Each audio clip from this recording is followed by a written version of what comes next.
Merci d'avoir accepté notre invitation. On vous a annoncé depuis un bon bout de temps. De toute façon, Youssoupha et SP, vous êtes, je peux dire, les habitués de Kinshasa. Mais Sams, je crois que c'est la première fois. Ouais, c'est la Comment première tu fois. te sens déjà? Je me sens bien, bon accueil, les gens sont cool, c'est bonne ambiance franchement, donc je suis pressé d'être à demain. Alors voilà, il y a cette semaine française déjà qui a commencé depuis un bon bout de temps et demain ce sera ce concert à la Halle de la Gombe. Youssoupha, c'est vrai, on te connaît avec SP bien sûr, ça déchire tout le temps à chaque concert, mais demain déjà, donne-nous envie de venir, qu'est-ce qu'il y aura demain de nouveau? Alors ce qui est bien, c'est que lors du concert de la précédente fois, il y a un an, on avait ramené une configuration qui n'est pas la même que celle-ci. Cette fois-ci, la dernière fois, les gens, ils avaient apprécié le concert, mais ils m'avaient beaucoup demandé sur les autres artistes de mon label. Ils m'ont dit pourquoi t'es pas venu avec Sams, pourquoi t'es pas venu avec Aina. Et la première information, c'est qu'à chaque fois même que je reviens pour mes autres, pour voir la famille ici, ils demandent souvent leur présence. Donc pour ce concert-là, j'ai décidé de faire un concert un peu plus familial, un peu plus de proximité. Ah oui. La dernière fois, c'était moi qui me produisais pour la première fois, donc il y avait quelque chose de solennel. Il y avait SP aussi qui était là. SP, il était là. Il est toujours là d'ailleurs. Ouais, mais lui, il est toujours là, ça compte presque pas. En train de te déranger. En train de déranger tout le monde. Mais cette fois-ci, il y aura un peu plus de proximité, c'est-à-dire ça plus un concert de potes. Effectivement, c'est moi qui suis mis en avant parce que c'est moi qui ai la carrière la plus avancée et la notoriété la plus avancée. Donc c'est un concert de Youssoupha, mais il y aura un côté très très de proximité avec justement les gens de mon label, avec des rappeurs congolais aussi, peut-être qu'on va convier sur scène, je garde les surprises, vous verrez vous-même, et puis ça va se mélanger avec le public, etc. Il y aura quelque chose de plus interactif, en tout cas, voilà, et avec une pression qui va être, ça va être beaucoup plus détendu encore. La dernière fois c'était solennel, c'était grand et tout, là ça va être détendu, donc on va bien s'amuser. Quand tu dis détendu, donc on va pas gester. Ah si. Ah bah si. La détente mène au geste. La détente mène au geste. Pour aller au geste, il faut passer par la détente. Ah bien sûr. Alors tu as parlé du label. Moi j'aimerais bien que tu nous en parles encore plus. Ouais. D'où est venue d'ailleurs cette idée de créer un label finalement, parce que Youssoupha, oui, c'est un grand nom qui est connu avec bien sûr des milliers de disques vendus. Mais l'idée du label, pourquoi? Tu pouvais bien évoluer tout seul aussi. En fait, les choses se sont fait un peu à l'envers, c'est-à-dire qu'à la base, on n'avait pas spécialement l'idée d'un label. À la base, on voulait surtout faire de la musique. Mais à un moment, tu commences à structurer les choses, c'est-à-dire tu prends un manager qui fait un bon taf, mon producteur qui est Philo, qui a toujours fait du bon travail. Autour de nous, il y a des artistes qui gravitent, comme SP depuis très longtemps, Sams aussi depuis un bon bout de temps, Aina, Taipan qui lui officie vers le Luxembourg. Et puis au fait, il commence à y avoir des satellites autour des gens qui s'occupent du merchandising, des gens qui s'occupent de l'administratif. Et le DJ là, parenthèse, comment il s'appelle? DJ Mist, exactement. Oui, qui met le feu. Oui, il met le feu tout le temps. Qui met le feu, effectivement, lui aussi, parce que lui aussi, avec lui, on fait des soirées qui s'appellent Open Bars. C'est le DJ du premier site de rap français qui s'appelle Bouscapé. Donc tout ça, quand tu commences à avoir une équipe qui gagne, tu te dis, il faut structurer tout ça, comme ici pour B1. Il y a un moment, si tu as des talents à la présentation, en régie et tout ça, tu te dis, pourquoi on ferait pas une chaîne structurée avec une ambition? Et c'est comme ça qu'est venu Bomaye Music. Et on a voulu que c'est l'ADN quand même de notre identité. C'est pour ça que ça s'appelle Bomaye Music. Et depuis quelques mois, quelques années même, voilà, nos efforts portent leurs fruits. On est l'un des labels les plus cotés en France, là où on fait notre rap français. Et surtout, ce qui nous rend fiers, c'est qu'on a fait tout ça en indépendance. C'est-à-dire, on n'a pas créé tout ça avec l'argent d'une maison de disques ou quoi que ce soit. On a fait nous-mêmes cet argent-là. Et voilà, on se bat. Et jusqu'aujourd'hui, on ramène nos artistes là où on est né. Bien sûr. Bomaye Music. Ici, Exactement. quand on dit Bomaye, ça nous rappelle un tout petit peu le combat Mohamed Ali et Foreman, Ali Bomaye. Et toi, tu prends ce nom-là, Bomaye Music. Pourquoi? C'est qui que tu veux tuer? C'est qui que tu veux anéantir? Bomaye Music. Justement, on tue la musique, mais même au-delà de ça, pourquoi Bomaye? Parce qu'au fait, on s'est dit, il faut qu'on trouve dans le nom, dans l'appellation de notre label, quelque chose qui est notre ADN et notre identité, mais malgré tout, qui touche le plus de gens possible. Et quel est l'événement de rayonnement culturel l'un des événements de rayonnement culturel qui a marqué le plus le monde par rapport au Congo. C'est quand même ce combat-là entre Ali et Foreman en 74. Donc ça a marqué les anciens, ça a marqué les Européens, les Américains, les Africains eux-mêmes, même les Congolais. Ils se reconnaissent dedans. Exactement. Donc on cherchait quelque chose où on relate. On a une histoire qui est riche, tu vois. On part pas de rien. Donc en fait, on construit juste autour de cette histoire-là. Est-ce que c'était pas aussi un peu côté nostalgie de Youssoupha? Il y a une nostalgie aussi, tu sais. Moi j'ai grandi, en 74 j'étais pas né, mais bon j'ai grandi à Kinshasa dans les années 80. Donc il y a toujours un peu de nostalgie parce que voilà, c'est son enfance, c'est ses repères et tout ça. Un peu comme pour dire on a une belle histoire, une grande histoire, mais pourquoi on n'en parle jamais? Ouais, c'est ça aussi. Oui, effectivement, on a une belle histoire. Alors effectivement, on a une histoire avec des côtés un peu plus sombres, etc. Mais qui n'en a pas? Toutes les civilisations en ont. Maintenant, il faut qu'on apprenne à ne pas toujours se faire complexer par les autres. Il y a des choses, il y a des bonnes choses à en sortir de la jeunesse locale, de la jeunesse de la diaspora, de l'histoire locale, de l'histoire de ce que le Congo a apporté au monde. Moi, en tout cas, c'est une fierté. Si j'en suis là, c'est ce potentiel-là aussi, il y a beaucoup contribué. Mon potentiel congolais, il y a beaucoup contribué, donc je suis très fier. En tout cas, Sams, on est aussi fiers de toi parce que aussi tu fais partie de ce label. Mais moi, j'aimerais, ça c'est une question vraiment de curiosité, j'aimerais savoir comment s'est fait justement cette rencontre avec Youss et les autres.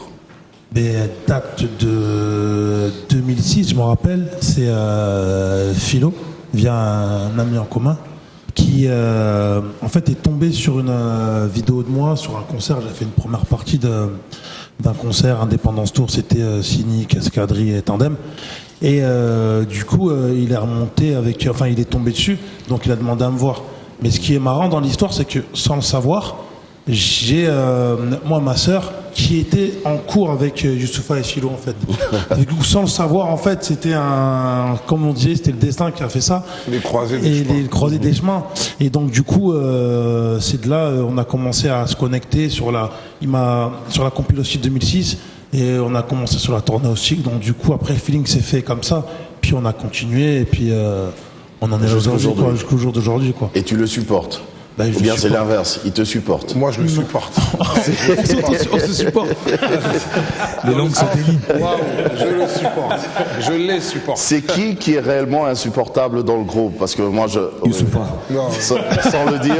sans le dire, j'avais pensé à c'est SP, je vrai voulais pas le dire. Non, mais Ah c'est vrai, j'ai l'air si insupportable que ça. Les spectateurs de Biohan ont le droit merci. de savoir. Merci. En tout cas, Il faut leur dire la vérité. bien sûr. Le plus insupportable de l'équipe, c'est Youssoupha. Non. Écoute, SP, de toute façon, tu n'as pas encore le droit de parler pour l'instant. Ça, c'est pas mal, ça. Voilà. Le plateau en même temps. La roue libre. Finalement, maintenant, tu peux parler, quoi.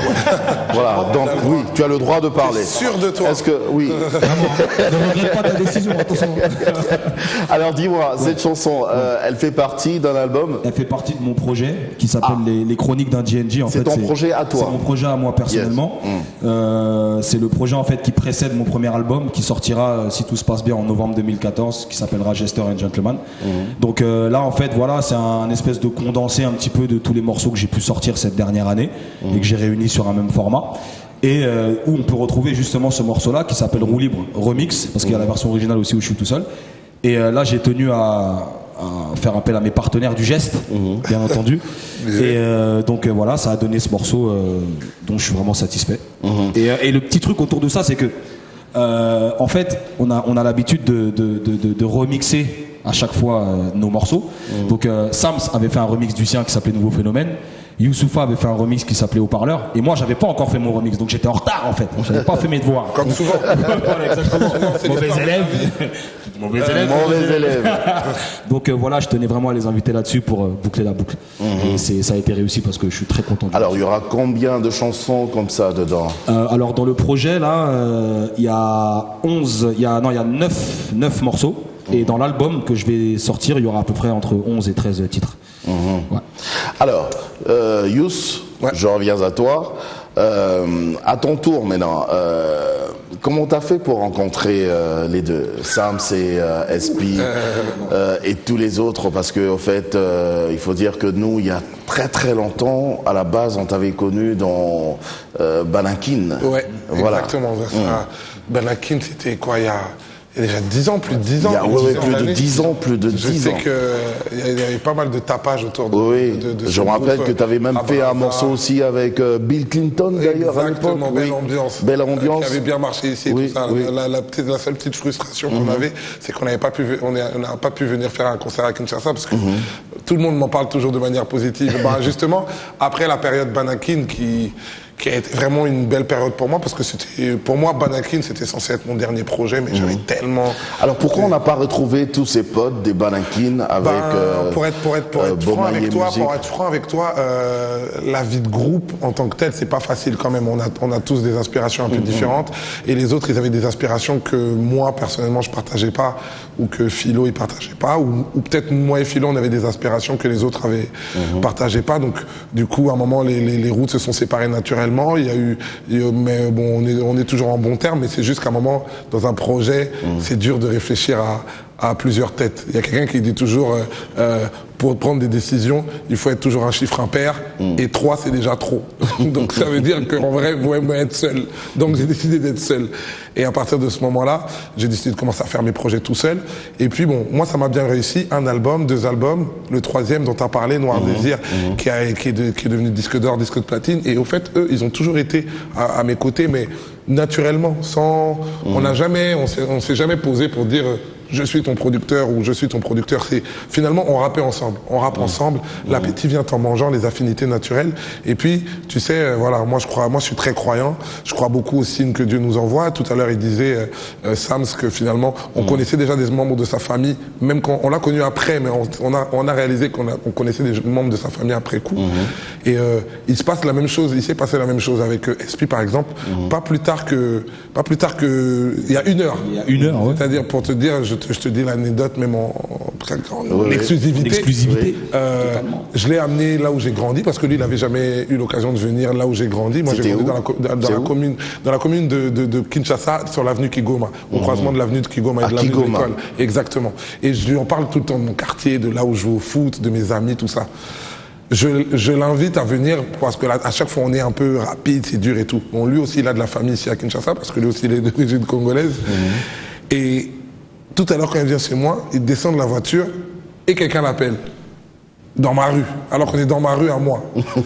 Quelqu'un l'appelle, il se retourne, il voit qu'il y a un membre de sa famille, l'un de ses oncles, mais à son oncle direct, qu'il est censé voir à un moment dans son séjour. Et son oncle lui dit, il lui demande à son oncle, mais qu'est-ce que tu fais là? Il fait, mais c'est toi, qu'est-ce que tu fais là? Et lui il dit, mais je vais chez Youssoufa. Mais il fait, mais nous-mêmes on habite ici.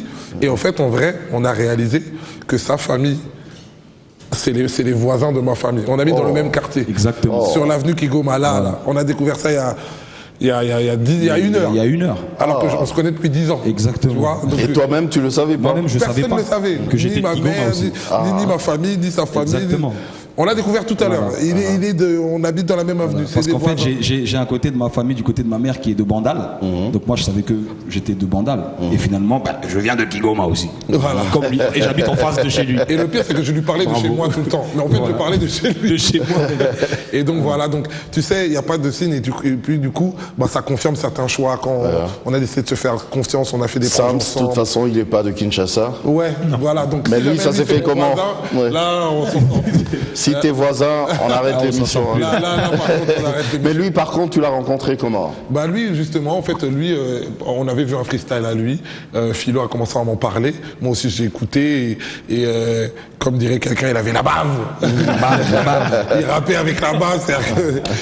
Il rappait fort, il rappait vite, il rappait beaucoup.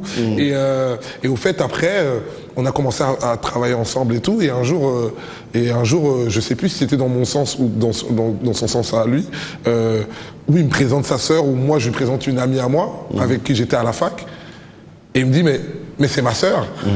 Et je dis, mais non, c'est mon ami. Il dit, non, mais non, c'est ma sœur. Et en fait, le monde est petit, tu vois, ce genre de truc-là, alors qu'à la base, tout était anodin, c'est particulier. Mais donc voilà, quoi. Bon, après, pour le reste, Dieu est grand. Donc, au-delà de produire, label et tout, c'est surtout la famille. On est proches et puis on s'est rapprochés comme une famille. Donc, il n'y a pas de pression à ce niveau-là.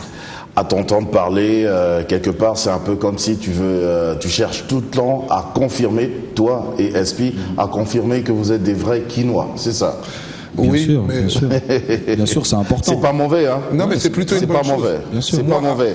Alors, une Ouais. question de curiosité, ça c'est par rapport à tous ces jeunes-là qui sont aussi d'ailleurs dans cette musique que vous faites. On dit, et ça se raconte un peu partout, que c'est dur d'évoluer un peu comme vous ailleurs, avec évidemment ces disques qui marchent quand on est quinois. Ouais. Vous dites quoi de ça? Ben, SP va te donner à mon avis sa version. Oui, SP, moi déjà, je sais qu'une chose, c'est que quand on est arrivé en France, mine de rien, moi en tout cas pour ma part, parce que je suis né ici, être congolais ou être quinois, ou même être malien ou d'une autre origine africaine, au début, on nous l'a mis un peu comme un complexe. Fallait gommer ça, tu vois. Donc, ah, tu viens de Congo, t'attends au Congo, des blagues. Beaucoup d'allusions bizarres. Ah, vous vivez avec des crocodiles, vous êtes dans des cases, est-ce que vous avez déjà vu du feu? Des trucs bizarres. Mais vraiment, ça existe. Ouais. Tu t'appelles Youssoufa, c'est bizarre comme nom. Donc tout ça, mais en fait, en vrai, on se nourrit des complexes. Et puis un jour, justement, on en parlait tout à l'heure avec toi. Et puis un jour, tu te rends compte, mais ce sur quoi on essaie de me complexer là, mais ça c'est ma force. Oui. Ça c'est ma force. On a une belle culture, on a une belle création, on a une belle musique, on a un beau pays, on a des belles richesses. On a une fierté. Et puis Kinshasa agite l'Afrique, Kinshasa agite le monde. Tu vois ce que je veux dire? Il n'y a pas de quoi complexer. C'est vrai aussi, on a nos défauts, comme tout le monde. Les Français aussi en ont, les Belges aussi en ont, même les Américains ils en ont. Tu vois ce que je veux dire? Et donc, à partir de ce moment-là, tu retournes un peu le truc. C'est-à-dire que maintenant, tu commences à revendiquer ça. Et puis, parce qu'aussi, mine de rien, un jour, peut-être, on quittera la France et c'est ici qu'on va se retrouver. C'est pour ça qu'on revient aussi souvent faire des concerts ici. SP? Bah moi, je partage beaucoup ce que Youss vient de dire. Sauf que, pour ma part, pour mon histoire, moi, je suis né en France. Tu vois, je suis né en France. Et même en étant né en France... Ça a été facile pour toi, hein? Bah justement, c'est ce que j'allais dire, non. Parce qu'on m'a quand même demandé si j'avais déjà vu du feu. Si j'habitais dans des cases. Voilà. Tu n'as vu que la France. C'est justement pour te dire que voilà, les gens ils posent toujours ces stigmates-là et ça change pas que tu sois né en Afrique ou que tu sois né en France. Tant que tu portes cette identité-là, et c'est pareil pour n'importe quel pays d'Afrique, que ce soit le Mali, le Sénégal ou le Congo, il y a toujours un petit peu ce complexe et cette peur de l'autrui en fait, cette peur de ce qui est différent. Et c'est justement quand tu te rends compte que justement cette peur-là, si tu la transformes en élément positif, il n'y a rien qui peut t'arrêter. Oui. Moi, ce que je voulais rajouter sur ce que dit SP, c'est que moi, je suis né en France, je suis d'origine sénégalaise. Oui. Et justement, c'est même un peu pour plus... le Sénégal, il n'y a pas de problème, non? Mais il n'y a pas trop de problème. c'est ce qu'on croit, mais non, mais le truc, c'est que... Rien n'est facile. Rien n'est Il suffit qu'on facile. dise, je suis sénégalais. Ok, d'accord, il n'y a pas de problème. Non, mais le truc, c'est Bienvenue en France. Non, mais c'est ce qu'on croit, mais le truc, c'est que comme je dis, même comme j'explique dans un morceau du prochain album, Mataranga, ce que je dis, c'est que en tant que quand t'es né en France et que t'es d'origine sénégalaise ou autre, c'est-à-dire qu'en France, on prend pour, enfin, on te dit, on t'appelle négro, ce que tu veux, on parle, ouais, est-ce qu'il y a des crocodiles, ceci, cela, et quand t'arrives en Afrique, quand t'arrives dans le pays de tes ancêtres, ta famille, tout ça, on te dit, t'es un blanc. Donc t'as ce Européen, complexe, quoi. en fait, t'es un Européen. Nègre génétiquement modifié. Exactement. Ça veut dire qu'en fait, tu sais pas trop te placer et c'est encore même plus difficile de devoir s'affirmer dans ces deux cultures-là, en fait. Et c'est pour ça que c'est très difficile aussi de partir de ce point-là, d'affirmer justement et de revendiquer d'où on vient. Pour se placer, on a entre guillemets le cul entre deux chaises, en fait. Alors, justement, c'était ça la question, ça doit être dur pour vous. Alors, comment vous avez fait? C'est quoi ce travail? C'est quoi ce petit secret, hein, juste pour qu'on sache, ce petit secret que vous avez utilisé pour mettre tous les peuples d'accord? Européens, africains, américains, asiatiques. Moi, je pense que antillais. C'est le concept d'être décomplexé. Comme on dit, avant tout, pour moi, il n'y a qu'une race, c'est la race humaine. Ça veut dire qu'à la base, déjà, quand tu sais que tu peux être justement chinois, africain, russe, ce que tu veux, t'es un humain à part entière. Ça veut dire que quand tu as des valeurs ou des principes, tes principes, c'est des principes universels à la base. Sams, je te rappelle qu'à la base, vous êtes des rappeurs. Donc déjà, les rappeurs, ils sont très mal vus. Oui. Alors, c'était quoi? Comment vous avez fait? Mais en fait, non, mais je t'explique. Ouais. En fait, justement, c'est le truc, comme disait Youssoufa, c'est que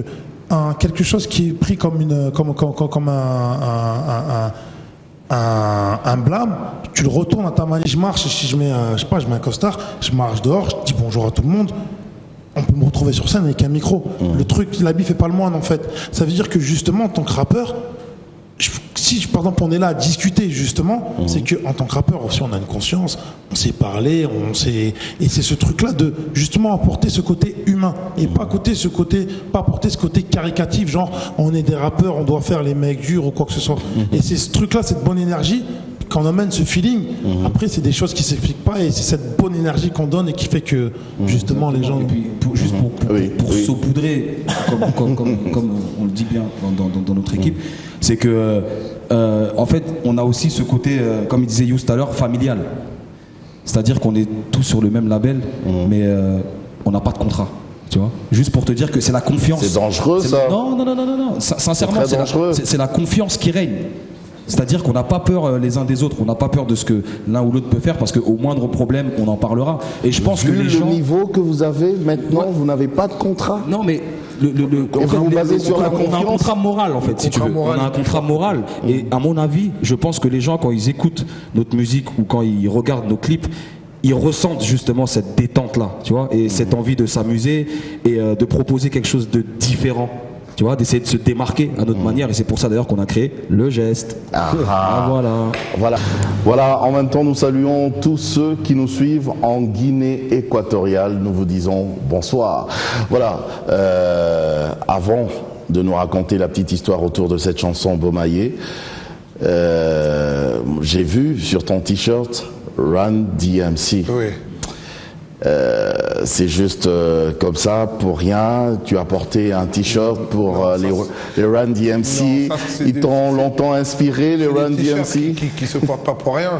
Au-delà du groupe, qui est un grand groupe. Et donc c'est-à-dire que tu es de la old school. C'est parce que ça vient de là-bas. En fait, je l'ai acheté lors de mon précédent voyage à New York il y a quelques semaines. Et ça, c'est les fondamentaux. Tout à l'heure, depuis tout à l'heure, on parle de Run DMC, Run DMC, Public Enemy. De New York, comme justement Public Enemy, comme d'autres, comme Cool J, LL Cool J, et tout ça là. Ça c'est l'ancienne école Grand Master Flash et tout ça là. Et au-delà même de la musique, c'est l'institution, tu vois ce que je veux dire. Wu-Tang Clan et tout ça là. Ça c'est même plus la musique, tu vois ce que je veux dire. C'est une marque, c'est-à-dire que Run DMC là, tu vois le t-shirt, t'as pas besoin d'écouter la chanson, ça pue le hip-hop. Quand je te parlais de culture, le hip-hop aussi c'est une culture qu'on défend. Parce que pareil, c'est une culture, finalement, rien n'a été facile, c'est une culture sur laquelle on nous a complexé. Et aujourd'hui on remplit des zéniths avec, aujourd'hui on fait le tour de l'Afrique, le tour du Canada, le tour de France, le tour du monde, avec une musique dont on disait c'est une musique de voyous, une musique qui vous mènera nulle part, etc. Et on est respectable et on porte des projets concrets, on fait des documentaires sur nous à la télé et on rapporte du bonheur aux gens. Ça vient de ce genre de t-shirt. Il faut respecter le hip-hop. Nous c'est notre graal à nous. Exactement. J'ai posé cette question expressement parce que là tu as parlé des Run DMC, des Public Enemy, LL Cool J, Kool Moody et les autres, on peut pas tous les citer. Est-ce que c'est pour ça que tu as préféré rester, vous avez préféré rester dans ce rap pur et dur, sans trop de connotations, je peux dire, faciles, dansantes? En fait, moi j'ai rien contre les autres courants du rap. C'est pas mauvais, hein. Mais c'est juste que non, c'est pas mauvais, au contraire, même. Et moi-même, des fois, je peux avoir des trucs qui sont plus ça se vend rapidement. Hein. Exactement. Oui. Mais c'est juste que j'aime pas faire ce que je sais pas faire. J'aime pas faire comme les autres pour être plus commercial ou pour toucher d'autres choses. J'ai rien contre le commercial, au contraire, je suis comme tout le monde, j'aimerais bien devenir... Plus je suis déjà bien dans ma vie, très bien, je gagne très bien ma vie, et si jamais je pouvais encore plus la gagner, ça serait bien, mais je cours pas, au contraire, et je pense que ce qui m'a réussi, T'aimes pas danser? Je danse, mais je suis pas le meilleur pour faire danser les gens. Juste gester? Ouais, mais gester à notre manière. Pour faire gester les gens, mais je suis pas le plus bon pour faire danser les gens. Exactement. Je préfère danser sur des gens qui sortent bien. Oui, Sam. C'est comment tu ressens la musique aussi. C'est-à-dire que toutes ces genres de musique-là, moi, comme je dis, je peux même danser dessus, je peux écouter, je peux aimer des trucs. Après, ça va être mon rapport, moi, personnel, par rapport à la musique, ma sensibilité. C'est-à-dire que par rapport au rap qu'on fait, c'est pas un rap parce que on sait que ça va plaire forcément.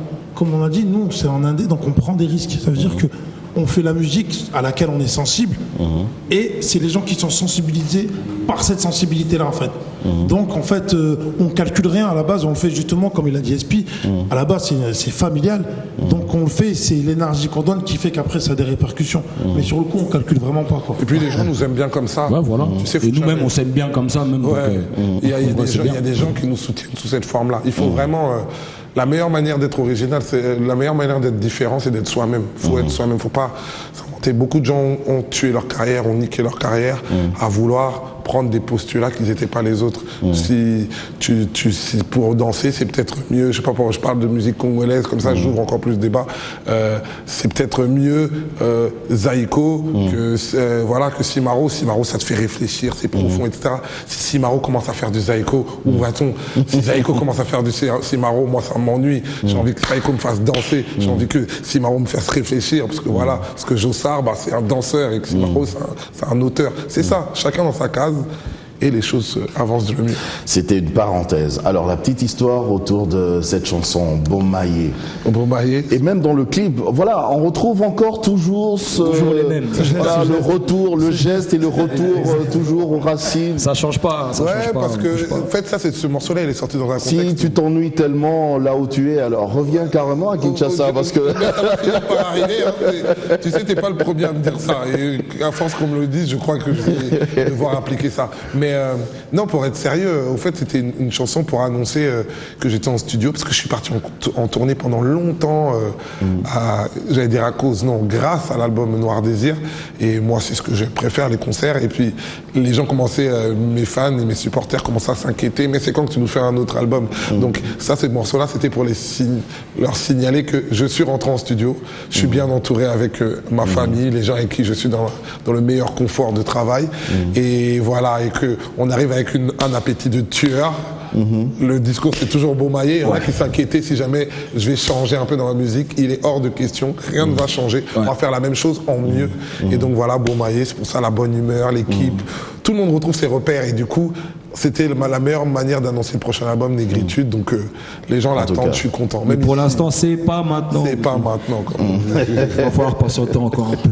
Bien sûr. SP, il y a une question de curiosité. Est-ce que tu as toujours rappé, tu as toujours écrit? Toujours. Toujours. Maintenant que tu te décides, tu dis, allez, non. On m'a toujours vu sur scène, allez, je vais leur montrer de quoi je suis capable. Oula, là, on est complètement hors topic. C'est-à-dire que moi, j'écris, depuis à peu près 15 ans. Ça fait 15 années que j'écris. Ouais, voilà, j'ai commencé par écrire parce qu'au début, voilà, tu t'inspires un petit peu des morceaux qui t'ont bercé pendant ta jeunesse. Donc t'écris, ensuite tu te mets à chanter ce que t'écris, donc ça devient à peu près du rap. Et on va dire dans un contexte professionnel, ça fait peut-être 4-5 ans que je sors des projets, parce que j'ai aussi, on va dire, mon réseau un peu de mon côté qui me permet de sortir aussi des projets, des mixtapes, etc., pour rester actif au sein du mouvement. Et on va dire grâce à Youssoupha, parce que lui, il a eu une carrière un peu avancée, il est rentré dans le truc un peu avant moi, donc du coup, ça a été un genre de mentor un peu, et c'est lui qui m'a... on peut dire ça comme ça, c'est lui qui m'a vraiment tiré dans le business, dans le milieu de la musique. C'était encore une passion, jusqu'à ce qu'il m'entraîne. Ah ben tiens, je peux gagner de l'argent. Exactement. Il faut savoir que le premier concert, à l'époque où c'était encore personne, tu vois, à l'époque même avant les albums, etc., le premier concert, on était déjà ensemble. Et tu vois, et du premier concert, ça faisait déjà 5 ans qu'on se connaissait. Donc, voilà. Alors, est-ce que vous aimez vraiment votre travail? Est-ce que c'est une passion? On déteste notre travail. On est naze, on est nul. Moi, j'aime bien mon travail et celui de Sams, mais j'aime pas celui d'Espi. Ah ben voilà. Moi, j'aime bien mon travail, j'aime pas le leur. Non, on est complémentaires, on est grave complémentaires. Et puis, on s'inspire aussi, excuse-moi de te couper la parole, mon gars, on s'inspire aussi de ce que chacun fait. C'est-à-dire que je vais prendre un petit peu de Sam va prendre un peu de Yous va prendre un peu de moi, etc. Et ça donne un bon mélange, tout ça. Tu vois, c'est pour ça qu'on arrive à faire autant de choses ensemble. Mais surtout, il y a des... On aime ce qu'on fait, mais il y a des moments de doute. Tu sais, on est artiste, il y a des moments de doute. On ne sait pas si ce qu'on est en train de faire, ça touche les gens qui nous supportent, etc.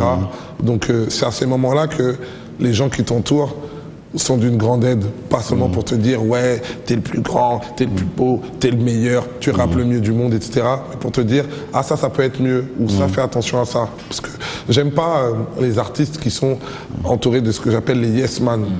J'ai remarqué beaucoup d'artistes de la chanson congolaise d'ailleurs sont entourés par des yes man, des gens qui leur disent toujours oui. Osa Danzé. Presse, tu vois ce que je veux dire, le gars il va mettre une banane sur la tête. Et Simbi, et Simbi presse, tu vois ce que je veux dire. C'est un peu, tu vois, les gars disent tout le temps oui à tout. Moi, c'est pas ça que j'ai envie. J'ai envie des gens qui me soutiennent, ils sont pas là pour m'enfoncer, mais c'est des gars qui vont me dire, ah, t'as vu, ah, ça c'est bien, c'est très bien, mais du coup, si tu fais ça là, ah, ça peut être encore mieux. Alors, il nous reste juste 5 minutes d'émission. Ouais. Je vais quand même poser cette question-là, parce que si je la pose pas, il y a des jeunes qui vont me dire, mais tonton Jaco, pourquoi t'as pas posé cette question? La question, c'est de savoir si vous entendez bien entre rappeurs là-bas en France, où il y a des camps aussi, comme à une certaine époque aux États-Unis, West Coast, East Coast, parce qu'on t'a vu avec La Fouine, mais on te voit pas avec, par exemple, Booba. Voilà.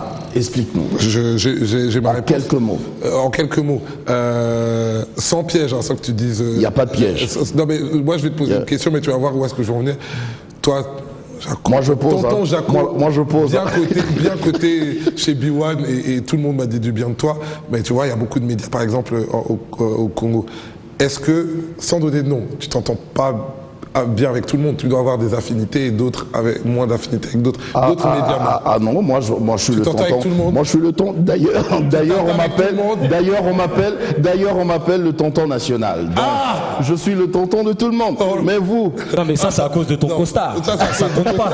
Parce que moi je connais le voyou qui est en dessous de ce costard blanc. Mais en tout cas, tu dois avoir des affinités fortes avec certains et peut-être certains, même s'il n'y a pas d'inimitié, il y a des gens peut-être qui viennent pas tous manger chez toi. C'est ça que je veux dire. Et ben nous dans le rap c'est pareil. Il y a, comme pour les gens qui seront dans le commerce, dans la télé, dans le cinéma, quoi que ce soit. Il y a des gens avec qui on s'entend très bien. J'ai déjà eu l'occasion de collaborer avec La Fouine, par exemple. Oui, mais avec La Fouine, je le connais pas. C'est même pas que je l'aime ou je l'aime pas. Je le connais pas. Je le connais pas vraiment. On m'en parle. Tu le connais en tant qu'artiste? Je le connais en tant qu'artiste parce qu'il lui rappe plus depuis longtemps et tout, mais je le connais pas. Du coup, c'est compliqué. Pourquoi je pose cette question? Parce qu'on remarque d'ailleurs que déjà il y a une certaine affinité avec certains rappeurs et pas d'autres. Et puis quand on écoute les sons de certains ou vos sons à vous, on sent directement, par exemple, que là Youssoupha est en train de clasher sur tel et tel. Là, il a répondu à Youssoupha. Est-ce que vous entendez bien? Ça fait partie du jeu. Ouais, le rap français, est-ce que c'est le game? Bon. C'est pour ça que c'est la branche game du rap, tu vois. C'est l'industrie, c'est le business, voilà. Il faut que ça se passe comme ça. C'est juste un jeu. Voilà. Parce qu'à proprement c'est jamais vrai. À proprement dit, on a c'est pas vrai, c'est pas méchant. Non, c'est pas ça. Je vais te donner un exemple. On peut dire que c'est pas méchant. Je donne un exemple avec le foot. Oui, Sams. Je donne un exemple avec le foot. Par exemple, dans le championnat anglais, Mourinho, dans une interview, il va parler, il va lancer un pic à Liverpool.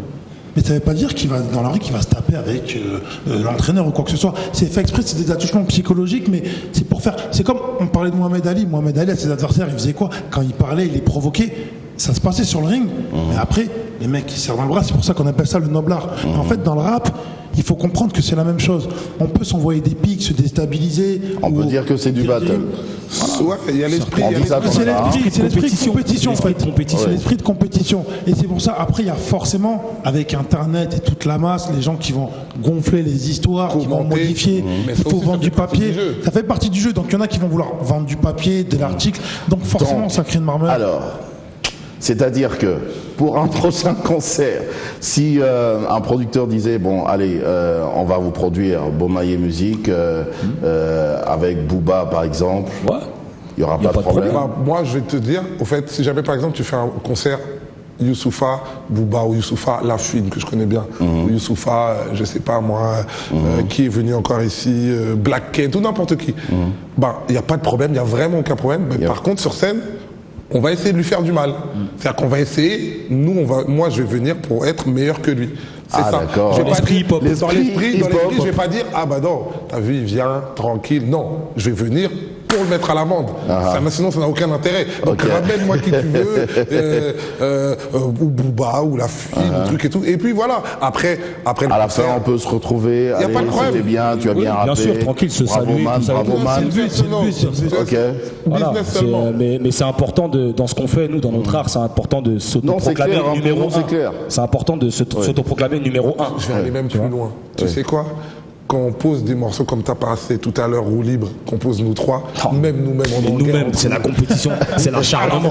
Si je les épargne pas eux, c'est pas Booba que je vais épargner. Tu vois ce que je Alors veux dire?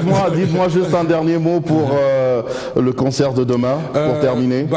Donnez-nous envie de venir. Du fond du cœur, en tout cas déjà merci pour ceux que je croise en rue, sur Twitter, sur Facebook, qui m'envoient des messages pour leur dire leur soutien, les jeunes Quinois. Donc ils me demandent souvent de revenir. Là j'ai eu l'occasion de revenir.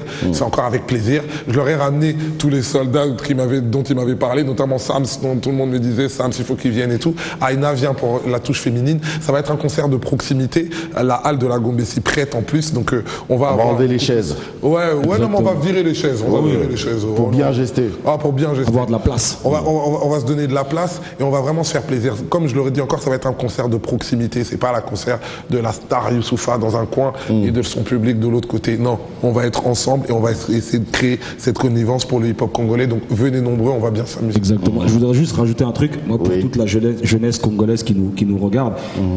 J'ai fait un pari avec Sams, comme c'est sa première fois ici à Kinshasa, comme quoi le public de Kinshasa était plus chaud que celui de Dakar.